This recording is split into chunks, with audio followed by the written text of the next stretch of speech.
Pues bueno, people, aquí estamos otra vez, ciudadanos y ciudadanas. Pues nada, os voy a contar unas poquitas de cositas. Os voy a poner al día. No he hecho todavía el vídeo del fiscal porque seguro que para esta semana, después de 2 semanas y pico que ha pasado desde que conocemos el fallo y la condena, pero no la sentencia. Pues seguro que esta semana va a salir ya algo y ya lo termino, lo tengo prácticamente casi cerrado. Tengo que ver a ver si ya no dan la sentencia y ya podemos hablar. Yo digo que lo van a condenar por la nota que mandó informativa el fiscal. No lo van a condenar por desvelar el correo porque no hay testigos, no hay nada. Y lo van a condenar por eso que dijo el Supremo en su momento, que por eso no lo podían juzgar. Ya la abogada le explicó que no sabían por qué estaban ahí, por qué por qué lo habían metido en juicio, no sabían por qué se tenían que defender, no sabían por qué lo habían denunciado, etcétera, etcétera. Y eso es la pura verdad.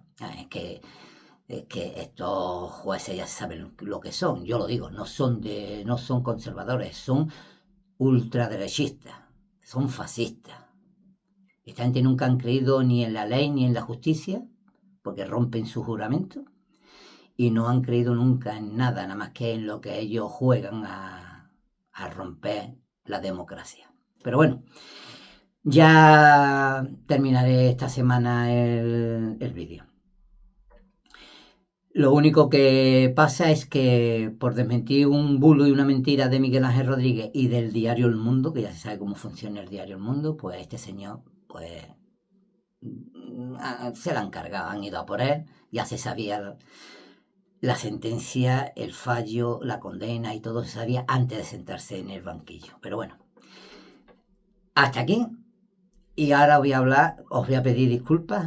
El vídeo pasado no me di cuenta que hacía viento y tenía la ventanilla un poquito abierta y por eso se escuchaba el silbido del viento. Hoy tenemos lluvia, pero bueno. Os pido disculpas por el ruido que hacía en el vídeo. Bueno, os voy a contar un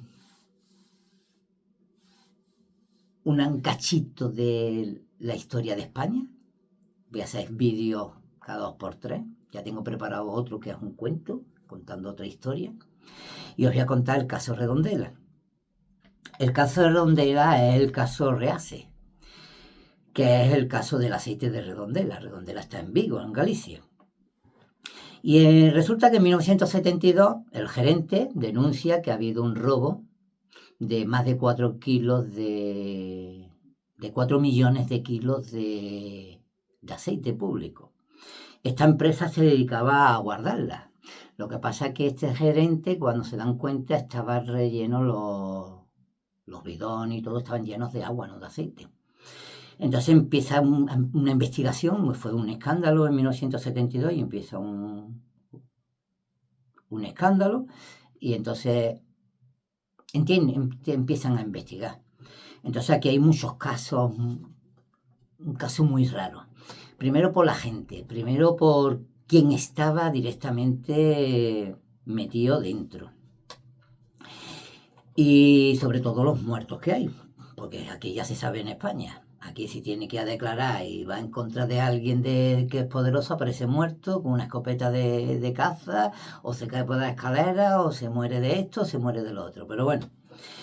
Y resulta de que aquí el problema es que la implicación es de malversación de fondos y corrupción, que en aquella época también lo había. No te creas que eso de la democracia, eso lo ha habido toda la vida de Dios en España. Y nada, esta refinería de aceite del noroeste, se dan cuenta que han ido robando y el problema es que los precintos estaban abiertos y se vendían a empresas privadas como eran de conservas de Vigo. Y claro, aquí el problema es que uno de los socios que había se llamaba un tal Nicolás Franco, el hermanísimo del dictador. Y claro, este era miembro de la administración, entre otros, y claro, la investigación empieza fuerte porque el director general de la compañía No, ese fue el que denunció el robo. Aparece en Sevilla porque se compró una casa en Sevilla. Él vivía en Galicia, pero se fue a Galicia. Pero se fue a Sevilla. Se fue a vivir a Sevilla, pero para quitarse la vida, según la carta. Resulta de que él coge a su mujer y a su hija, que según decían en aquella época estaba embarazada, le pega un tiro a cada una, se pega un tiro a él y manda una carta al juez pidiendo perdón, que no tenía que haber denunciado, que como si estuviera arrepentido. Una cosa muy rara. Resulta que al empezar la investigación, se hace cargo la Fiscalía de la Audiencia Provincial de Pontevedra, el señor Cándido Conde Pumpido, que todo el mundo sabe quién era, y el que no, que busque por internet, ya verá.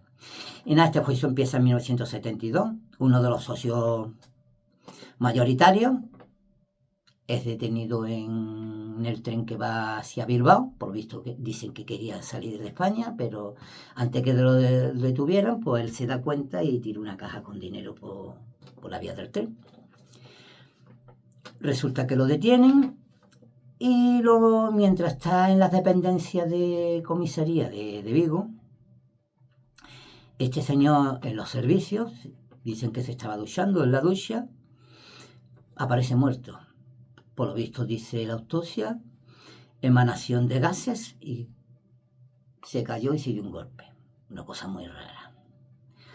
Otra muerte misteriosa es la del taxista, un taxista de Córdoba que trabajaba allí en Vigo.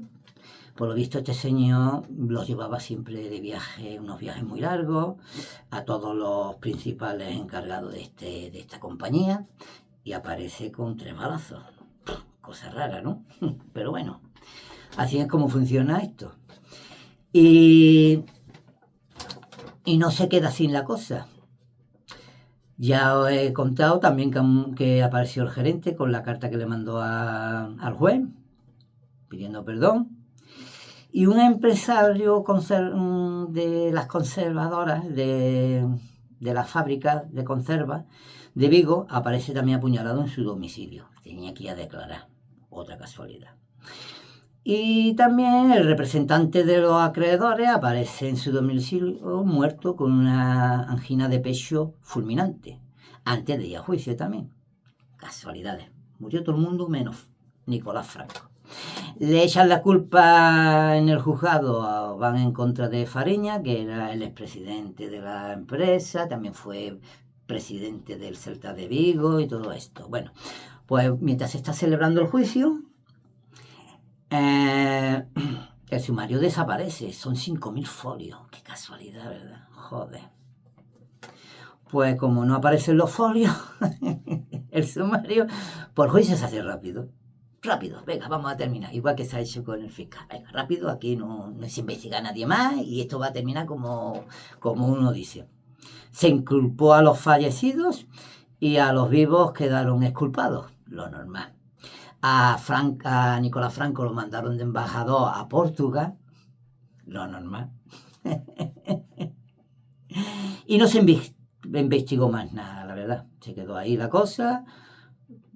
Lo impugnado del aceite desaparecido, el aceite no hubo imputado y el aceite desapareció. No se supo más nada de la serie. Y cuando los abogados pidieron la comparecencia de Nicolás Franco, casualidades de la vida, el magistrado que estaba juzgando consideró improcedente esta comparecencia a pesar del escándalo, carpetazo al tema y a otra cosa mariposa. Pero ahora voy a explicar por qué las cosas se pasan como pasan.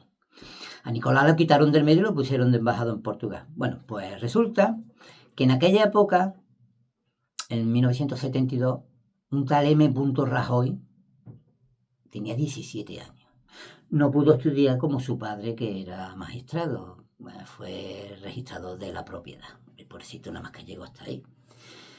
Y claro, los favores se pagan. ¿Por qué? Porque el magistrado, el que había juzgado el juicio, que era el presidente de la Audiencia Provincial de Vigo, resulta de que era un tal M. Rajoy, padre. Casualidad de la vida, igual que todos los muertos y todo eso. Y nada, este señor cerró el caso, no pasó nada, viva la Pepa, y así es como funciona esto. Este señor llegó a ser presidente del gobierno, y cuando tú votas a un inútil, ¿qué puede pasar? Pues nada, no pasa nada. La gente se ría mucho con él, lo único, se hubiera dedicado más a ser famoso, humorista, pero no a la política. Estamos acostumbrados a que estos políticos nos vendan cosas que después no sirven de nada, te prometen cosas que no cumplen, te prometen cosas que no te llevan a ningún lado. Son responsables de la vida de la gente que mueren, pero después no son responsables de nada. Y este señor fue un inútil, como presidente fue un inútil. Eso sí, nos dejó muchas frases de parreína, pero que eso no tiene nada que ver porque nos jode la vida. Dejó morir a 3.000 personas de hepatitis C porque no le quiso poner una vacuna que ya existía, pero era muy cara. Y así funciona todo esto.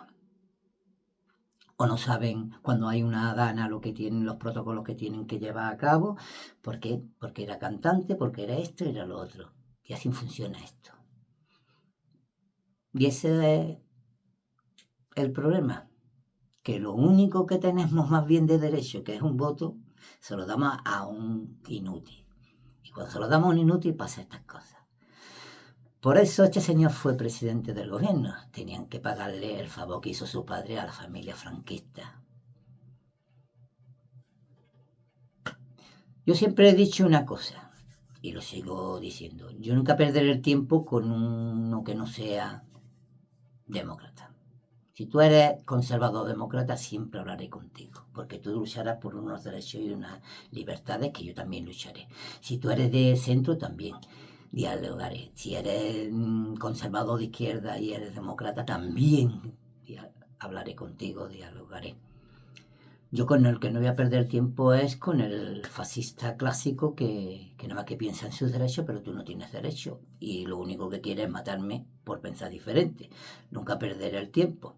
Por eso cuando me dicen a mí, libertad de expresión, sí, la libertad de expresión existe. Pero es que la libertad de expresión, el derecho ese no te da derecho a mentir. Y siempre lo diré, los bulos y las mentiras hacen mucho daño a la democracia y a la libertad. Y sobre todo los jóvenes se tienen que dar cuenta. No sabéis lo que es una dictadura. Por mucho que os vendan que estamos en una dictadura, es mentira. La dictadura es otra cosa. Por mucho que te digan que no es un gobierno legítimo, la Constitución apara este gobierno legítimo. Porque tú no escoges un presidente, tú votas a unos diputados que si no sacas mayoría, pues lo normal es que te presenta a la Cámara de los Diputados. Y ahí es donde se votan entre ellos y sale un presidente. Y el que más mayoría de votos saca es presidente. A ver cuándo se da cuenta la gente que así es como funciona la democracia en España. Porque cuando tú lo haces con una alcaldía, es legal. Pero lo hace el del otro partido, es ilegal. Si tú lo haces en la comunidad autónoma, es legal. Pero si lo hace el otro partido, es ilegal. Que se aprenda la Constitución. Es lo que tienen que hacer. Que la mayoría no saben lo que es trabajar, no tienen ni vida laboral ni tienen nada. Están en contra de las pagas que ayudan a familias con 400, 500, 600 euros, pero ellos están viviendo con 4, 5, 6, 8.000 euros de paguitas del Estado, chupando de la teta, muchos se cambian de camisa. Y ahora soy de aquí, ahora soy como el Tellado. Era del Bénega, un tránfuga, y se fue al PP. Y se da golpes de pecho, de honradez, pero vamos a decir, tú eras del BNG, ¿cuánto has cambiado de idea, no? Un partido nacionalista, independentista de Galicia y ahora eres del PP, pero ¿a dónde vamos a llegar, señores? Pues así es como funciona esto. El Tony Cantó igual, estuvo en Ciudadanos, estuvo también en otro partido político que ya ni me acuerdo cómo se llamaba. Después pasó al PP de no sé qué, después me falta nada más que pasar para otro. Pero vamos a ver, es que se cambian de camisa, ¿pero por qué? Para chupar de la teta. Pero después están en contra de las paguitas. Pero ellos cobran las paguitas, pero están en contra de las paguitas. Y así es como funciona esto. Pues nada, hasta aquí. El próximo vídeo ya va a ir con fotos y voy a poner para currármelo más, voy a poner mucho mejor el vídeo con fotos de lo que estoy hablando del fiscal general y de los jueces. Y y antes de sacar el del fiscal, que lo sacaré para el fin de semana, que yo espero que ya salga la sentencia, sacaré el cuento de la historia que os voy a contar, un cachito de la historia de España, sobre todo para los jóvenes, que no entienden, que no han estudiado la historia de España, porque se estudia la historia de Estados Unidos, de Francia, de Inglaterra, de los héroes de aquí, los héroes de allí, pero los héroes de aquí y la historia de aquí no se toca, que es el problema que tienen en España, que no se toca la historia, hay miedo, todavía sigue ese miedo de contar la historia, lo que es realmente. Pues yo lo voy a ir contando para que abran los ojos los jóvenes y que lo vean. Pues nada, que si os ha gustado, comentarios buenos y malos, pero con respeto. Y si quieres, te suscribes y me sigues y le das un like. Pues nada, muchas gracias y para la próxima nos vemos.